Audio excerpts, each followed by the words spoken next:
Karachi university کے اندر کس کی قبر موجود ہے؟ صدیوں پرانی قبر کے بارے میں بوڑھے شخص نے کیا انکشاف کیے؟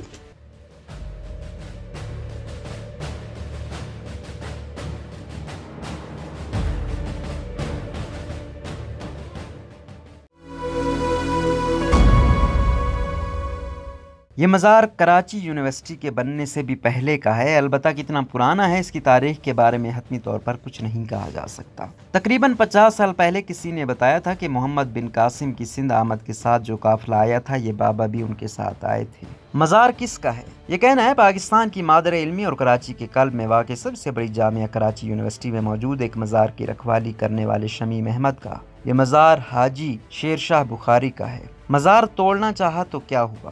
ARY نیوز کو انٹرویو دیتے ہوئے شمیم صاحب کا کہنا ہے کہ انگریزوں کے دور حکومت میں اس مزار کو توڑنے کی کوشش کی گئی تو مشینری خراب ہو گئی، اور کچھ عرصے بعد اس مزار کو توڑنے کا ٹھیکہ جس انجینئر کو دیا گیا اس کا پورا خاندان حادثے میں ختم ہو گیا اور اس کا ذہنی توازن بگڑ گیا، جس کے بعد اس مزار کو ایسے ہی چھوڑ دیا گیا۔